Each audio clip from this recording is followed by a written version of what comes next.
ଏକ ସୁଖୀ ପରିବାର ଥିଲା, ଯେଉଁ ପରିବାରରେ ବାପା ମା, ଜେଜେବାପା, ଭାଇ ଏବଂ ଭଉଣୀ ଥିଲେ। ସେମାନେ ବହୁତ ଖୁସିରେ ଥିଲେ। ଗୋଟେ ଦିନ ଏମିତି ଆସିଲା ଯେଉଁଥିରେ ଏ ଦୁନିଆରୁ ସେମାନଙ୍କର ବାପା ଚାଲିଗଲେ। ପୁଅ ଚାଲିଯିବା ଫଳରେ ଜେଜେବାପା ମର୍ମାହତ ଥିଲେ।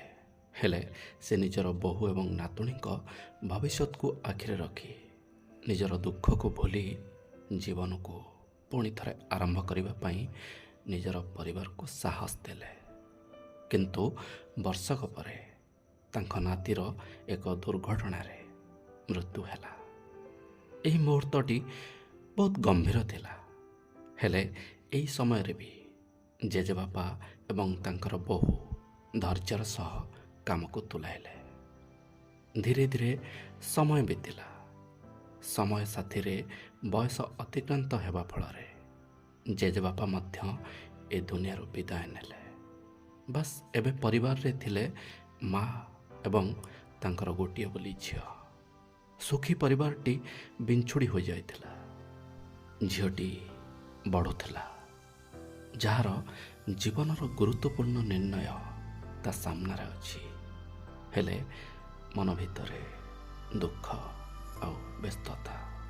ମାତ୍ର 14 ବର୍ଷ ବୟସରେ ନିଜର ବାପା ଆଉ ତାପରେ ଭାଇକୁ ହରାଇ ଦେବାର ଯନ୍ତ୍ରଣା। ହେଲେ ସବୁବେଳେ ନିଜ ମାଙ୍କର ଶିକ୍ଷାରେ ଜୀବନରେ ଆଗକୁ ବଢ଼ି ଚାଲିଲା। ସବୁବେଳେ ହସ ହସ ଚେହେରାକୁ ନେଇ ଝିଅଟି ଜୀବନ ସାଥିରେ ଚାଲିଲା। ଦିନେ ଏକାନ୍ତରର ବନ୍ଧ ଭାଙ୍ଗିଗଲା। ଆଉ କାନ୍ଦ କାନ୍ଦ ଆଖିରେ ସେ ନିଜ ମାଆକୁ ପଚାରିଲା, ମା, ତୁମେ ସବୁବେଳେ କହୁଥିଲ କି ଆମ ଜୀବନ ବହୁତ ଭଲ, ଏ ଦୁନିଆରେ ବହୁତ କଷ୍ଟ ଅଛି, ଦୁଃଖ ଅଛି, ହେଲେ ଈଶ୍ୱର ଆମ ସାଥିରେ ଅଛନ୍ତି। କାହିଁ ମୋତେ ଏ କଥା ଲାଗୁନି। ଜଣ ଜଣ କରି ସମସ୍ତେ ଚାଲିଗଲେ। ଆଜି କେବଳ ସେମାନଙ୍କର ସ୍ମୃତି ଅଛି। ମା ଜବାବ ଦେଲେ, ଝିଅ, ମୁଁ ମାନୁଛି ବହୁତ କମ୍ ବୟସରୁ ତୁ ତୋର ବାପାଙ୍କୁ ଆଉ ଭାଇକୁ ହରାଇ ଦେଲୁ। ତୋତେ ସେମାନଙ୍କର ଅଭାବ ଅନୁଭବ ହେଉଛି। ହେଲେ ତୋ ବାପା ଏମିତିକା ବ୍ୟବସ୍ଥା କରିସାରିଥିଲେ କି ଆମକୁ କେବେ କାହା ଆଗରେ ହାତ ପତେଇବାକୁ ପଡ଼ିଲାନି। ନା ଆମ ମୁଣ୍ଡ ଉପରୁ ଛାତ ଉଠିଯାଇଛି, ନା ତୋତେ ପାଳିବାରେ କୌଣସି ବାଧା ଆସିଛି। ତୋ ଭାଗ୍ୟରେ, ମୋ ଭାଗ୍ୟରେ ସେସବୁ ନଥିଲା, ଯାହା ଆମଠାରୁ ଅନେକ ଦୂରକୁ ଚାଲିଯାଇ ସାରିଛି।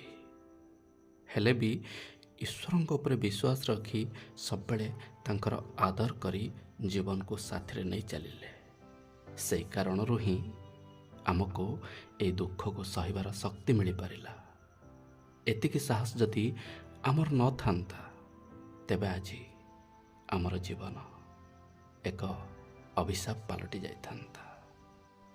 ଦୁଃଖ ଆଉ ସୁଖ ଜୀବନରେ ଲାଗିକି ରହିବ। ବାସ୍ ଧୈର୍ଯ୍ୟ, ସହନଶୀଳତା ଆଉ ଈଶ୍ୱରଙ୍କ ଉପରେ ସମ୍ପୂର୍ଣ୍ଣ ବିଶ୍ୱାସ, ଜୀବନ ଏକ ଅଭିଶାପ ନ ପାଲଟି ବରଂ ଆଉ ଥରେ ପୁଣି ହସ ଖୁସିର ଦିନ ଫେରିଆସିବ। ବାସ୍ ଏତିକି। ଯଦି ଏ କାହାଣୀ ଆପଣମାନଙ୍କୁ ଭଲ ଲାଗିଛି ତେବେ ଲାଇକ୍, ସେୟାର, ସବସ୍କ୍ରାଇବ୍ ନିଶ୍ଚିତ କରନ୍ତୁ। ଧନ୍ୟବାଦ।